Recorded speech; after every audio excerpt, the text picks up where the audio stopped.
Hello all, welcome to English Honors classes. I am Ashutosh Dutt Mishra and in this video I am going to discuss the syllabus of PPU English Honors final year. So final year का जो syllabus है वो मैं आपको इस video में discuss कर देता हूं ताकि जो भी एग्जामिनेशन पॉइंट ऑफ व्यू से सिर्फ पढ़ना चाहते हैं तो कम से कम मेहनत में आप क्या क्या चीजें तैयार कर सकते हैं ताकि आप एग्जाम में अच्छा स्कोर कर सके, उसी पॉइंट ऑफ व्यू से ये वीडियो मैं तैयार करने जा रहा हूं। आपको पता है फाइनल ईयर में आपको ऑनर्स के 4 पेपर होते हैं, that is paper 5, paper 6, paper 7 and paper 8। 3 paper हम इस वीडियो में डिस्कस करेंगे। द फर्स्ट पेपर जो आपको फाइनल ईयर में पढ़ना है वो आपका पेपर 5 का पेपर है। आपको पता है पेपर 5 जिसको हम लिटरेरी क्रिटिसिज्म और प्रैक्टिकल क्रिटिसिज्म का पेपर बोलते हैं। क्रिटिसिज्म का मतलब होता है कि you have to evaluate any literary piece of work. आपको कोई भी आप जो लिटरेरी पीस ऑफ वर्क है, चाहे वो पोयम हो, प्रोज हो, नॉवेल हो, उसका इवैल्यूएशन करना होता है, बताना होता है कि वो नॉवेल कैसी है, अगर अच्छी है तो क्यों है, किस अलग अलग पॉइंट ऑफ व्यू से उसको इवैल्यूएट करना होता है। That is what you have to do. तो और वही होता है प्रैक्टिकल क्रिटिसिज्म या लिटरेरी क्रिटिसिज्म। क्रिटिसिज्म का मतलब यही है। इसमें आपको पढ़ना क्या है, अलग अलग क्रिटिक्स हैं, अराउंड 7 क्रिटिक्स आपको दिया गया है। जैसे एरिस्टोटल एक क्रिटिक है जो क्लासिकल क्रिटिक माने जाते हैं। इनकी एक बुक है पोएटिक्स, उसको पढ़ना है। सीधा सा पॉइंट ये है कि एरिस्टोटल ने अपनी बुक पोएटिक्स में कौन कौन सी बातें बताई हैं क्रिटिसिज्म को लेकर के, कि अच्छी पोएट्री क्या होती है, बुरी पोएट्री क्या होती है, या फिर ट्रेजेडी क्या होता है, ये सारी चीजें उसमें उन्होंने बता रखी हैं, वही आपको पढ़ना होता है। लॉन्जाइनस ने आपको ऑन द सबलाइम एक वर्क लिखा है, तो उस वर्क में भी सबलिमिटी के बारे में यानी कि आर्ट के ग्रेटनेस के बारे में आपको बता रखा है, वो आपको समझना है। होरेस ने आर्ट्स पोएटिका नाम का एक वर्क लिखा है। यानी कि ये जो सारे क्रिटिक्स जो आपको दिख रहे हैं, जैसे Aristotle, Longinus, Horace, Johnson refers to doctor Samuel Johnson, Dryden is John Dryden, Matthew Arnold और टी.एस. इलियट। इन सब का एक एक वर्क आपको पढ़ना है। और इस वर्क में है क्या, इस वर्क में सिर्फ ये बताया हुआ है कि पोएट्री या फिर लिटरेचर, अच्छा लिटरेचर क्या होता है, how one can create a great literature. तो उनके अपने अपने व्यूज हैं। देखिए जो एग्जामिनेशन पैटर्न है वो ये कहता है कि 17 मार्क्स के 4 क्रिटिकल क्वेश्चन आएंगे आपको लिटरेरी क्रिटिसिज्म से। ये 68 मार्क्स का हो जाएगा। मतलब जैसे वो डायरेक्टली पूछ सकते हैं कि right A note on Aristotle theory of imitation. Aristotle ने पोएटिक्स में एक थ्योरी ऑफ इमिटेशन दिया है, उसके बारे में वो डायरेक्टली आपसे पूछ सकते हैं। तो ऐसे लॉन्ग क्वेश्चंस आएंगे, आपके पास बहुत सारे ऑप्शंस होंगे। तो पॉइंट ये है कि अगर आपके पास टाइम कम है तो आप इन 7 क्रिटिक्स में से किसी भी 4 क्रिटिक्स को अगर अच्छे से तैयार कर लेते हैं तो it will be easy for you to answer. मेरे पॉइंट ऑफ व्यू में आप एरिस्टोटल को तैयार कर ले, एक तरीके से लॉन्जाइनस को तैयार कर ले। मैथ्यू आर्नल्ड का द स्टडी ऑफ पोएट्री आसान है। ड्राइडन को भी आप तैयार कर सकते हैं। तो ये 4 क्रिटिक इजीली तैयार हो जाएंगे। मतलब जो भी वो ऐसे है, पोएटिक्स की समरी क्या है, क्या क्या बातें हैं उसमें पॉइंट्स है, 2-2 क्वेश्चन सबसे तैयार कर लीजिए and it will be easy for you to answer. आराम से ये चारों क्वेश्चन आप आंसर कर लेंगे। मेन पॉइंट सब में ऑलमोस्ट सेम ही होता है। एरिस्टोटल आपने जो पढ़ लिया एग्जामिनेशन पॉइंट ऑफ व्यू से। मैं एक आपकी जो हेल्प कर सकता हूं, if you want answers and questions on this critics I can provide you notes.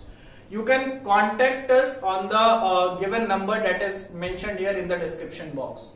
तो आप हमसे कांटेक्ट करके इन सारे के आंसर भी ले सकते हैं। और you can find anywhere on the internet जहां पे आपको पोएटिक्स से रिलेटेड प्रॉपर आंसर मिल जाएंगे और इलेबोरेशन मिल जाएंगे। तो आपको ये सारे क्रिटिक्स को सिर्फ बेसिक पॉइंट उनका समझ लेना है। Then if we talk about practical criticism, कि प्रैक्टिकल क्रिटिसिज्म क्या होता है। प्रैक्टिकल का बेसिक मतलब यह है कि इन क्रिटिक्स को जो आपने पढ़ा उसके उनका यूज करते हुए आप प्रैक्टिकली क्रिटिसाइज कीजिए। क्रिटिसिज्म इज रियल इवैल्यूएशन, समीक्षा जिसको कहते हैं, कि एक आपको प्रोज पीस दिया रहेगा, एक पोएट्री का पीस दिया रहेगा, मतलब एक प्रोज का कोई पैराग्राफ या इस तरीके से, और आपको इवैल्यूएट करना है कि वो कैसा लिखा है। तो उसी तरीके से एक पोएट्री का रहेगा, ये आपको 32 मार्क्स के हो जाएंगे। ये इवैल्यूएशन बहुत आसान होता है, आपको सिर्फ बता देना होता है। एक बात का सिर्फ ध्यान रखिएगा, क्रिटिसिज्म का मतलब एक्सप्लेनेशन मत समझ लीजिएगा। ये मत बताने लगेगा कि इस पोएट्री में क्या लिखा है, कैसा लिखा है ये बताना है, means how it has been written, उस पॉइंट ऑफ व्यू से आपको उसको इवेल्युएट कर देना है and that will be your answer. Paper 5 थोड़ा सा टफ माना जाता है but still you can get 60% marks in paper 5। तो ये आपको पेपर 5 का पोर्शन है। अगर मैं बात करूं पेपर 6 की, तो paper 6 is modern British poetry. तो और modern British literature, in fact it's not poetry, it's modern British literature. मॉडर्न ब्रिटिश लिटरेचर मींस 19th सेंचुरी का एंड और 20th सेंचुरी के आसपास का जो लिटरेचर है, वर्ल्ड वॉर के टाइम का, पोस्ट वर्ल्ड वॉर नहीं, वर्ल्ड वॉर के टाइम का जो लिटरेचर है, स्पेसिफिकली 20th सेंचुरी का जो लिटरेचर है, उसको आप मॉडर्न ब्रिटिश लिटरेचर मानिए। उसी टाइम का लिटरेचर आपको पढ़ना है। इसमें देखिए आपको क्या पढ़ना है, एक राइटर है W.B. Yeats, इनकी 3 पोयम आपको पढ़नी है। एक है सेलिंग टू बाइजेंटियम, दूसरा है अमंग स्कूल चिल्ड्रन, और तो ये 2 पोयम आपको पढ़नी है। एक और पोयम आपको पढ़नी है, that is the second coming. Second coming बहुत इंटरेस्टिंग पोयम है जिसमें वो जीसस क्राइस्ट के रिबर्थ के बारे में बात कर रहे हैं। तो ये सारे पोयम वर्ल्ड वॉर के पॉइंट ऑफ व्यू से, क्योंकि मेलांकोलिक टोन के साथ है और थोड़ा सा उस वर्ल्ड वॉर के बैकग्राउंड में समझ के आपको पढ़ लेनी है। सारी पोयम के ओरिजिनल टेक्स्ट बहुत छोटे हैं, you can easily go through it, और सबका एनालिसिस आपको कहीं ना कहीं मिल ही जाएगा, you can go through it. W.B. Yeats की इन तीनों पोयम को, T.S. Eliot को आप पढ़ सकते हैं, इनकी भी 3 पोयम आपको पढ़नी है। हॉलो मैन आमतौर पे थोड़ी लंबी पोयम है। फिर love song of J Alfred Prufrock और जेरोन्सियन, ये 3 पोयम आपको इनकी भी पढ़नी है, T.S. Eliot की। फिर G.B. शॉ का एक ड्रामा है पिग्मेलियन, वो आपको पढ़ना है, एक प्ले है पिग्मेलियन। D.H. लॉरेंस की एक नॉवेला है, बहुत शॉर्ट नॉवेल है, बहुत आसान भी है, द फॉक्स आपको पढ़ना है। फिर अर्नेस्ट हेमिंग्वे का the old man and the sea, Chinua एग्बेक का थिंग्स फॉल अपार्ट, और वर्जीनिया वुल्फ का टू द लाइट हाउस, ये आपको पढ़ना है। टोटल पॉइंट इज 7 ऑथर्स हैं।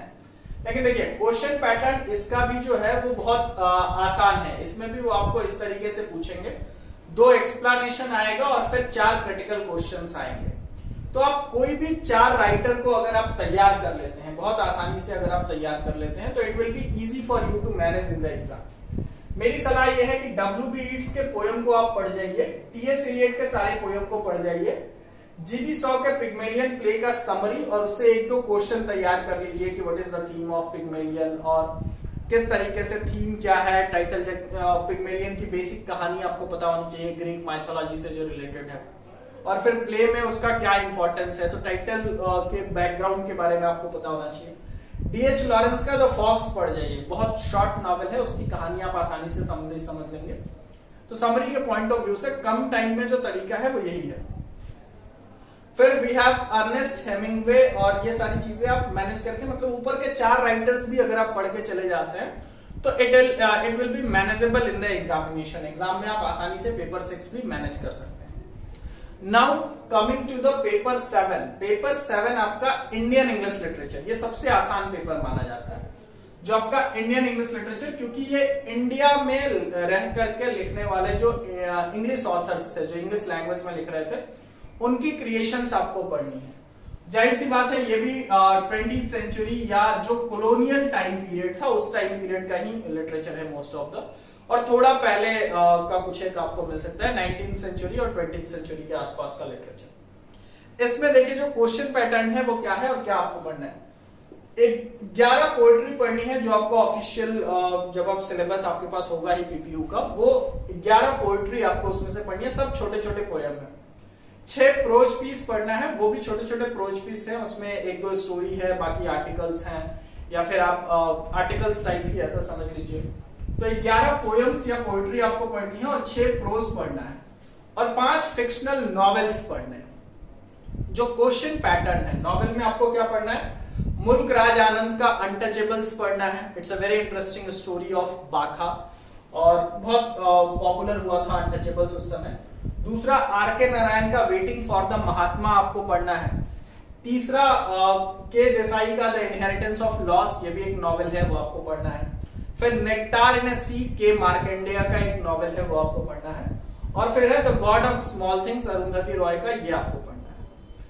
कायदे से जो प्रिपरेशन की स्ट्रेटजी होनी चाहिए कम टाइम में, वो आप ये कर लीजिए कि ये जो 11 पोएट्री है, क्योंकि 2 एक्सप्लेनेशन आपको पोएट्री से आएंगे, जो भी पोएट्री और पोएट्री आप पढ़ेंगे उसमें से 2 एक्सप्लेनेशन आएंगे।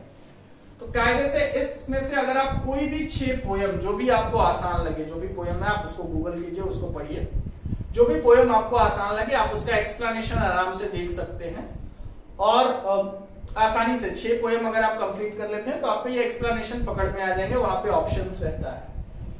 प्रोज पीस आप 6 में से 3 से 4 अगर आप तैयार कर लेते हैं जो बहुत आसान है, जैसे आर के नारायण का एन एस्ट्रोलॉजर्स है, उसकी कहानी आप समझ लीजिए, शॉर्ट स्टोरी है, ठीक है। फिर स्वामी विवेकानंद का एक आपको है, तो वो आर्टिकल बहुत आसानी से समझा जा सकता है जो कर्मा से रिलेटेड है आपको, तो you can easily understand the basic theme of that prose pieces as well. और फिक्शन में जो आपको पढ़ना है जैसे अनटचेबल्स, तो प्रोज पीस आपका अगर ये क्लियर हो जाएगा तो एक क्वेश्चन आपको यहां से निकल जाएगा। जो क्वेश्चन पैटर्न है 2 एक्सप्लेनेशन आएगा यानी 20 मार्क्स का ये हो गया, और जो प्रोज पीस आएगा यानी कि 20 जो अगला क्वेश्चन आएगा क्रिटिकल क्वेश्चन, 4 क्वेश्चन आएंगे। 4 क्वेश्चन में जो क्लियर बंटवारा है कि एक आपको पोएट्री से आएगा, एक प्रोज से आएगा और 2 फिक्शन से आएगा।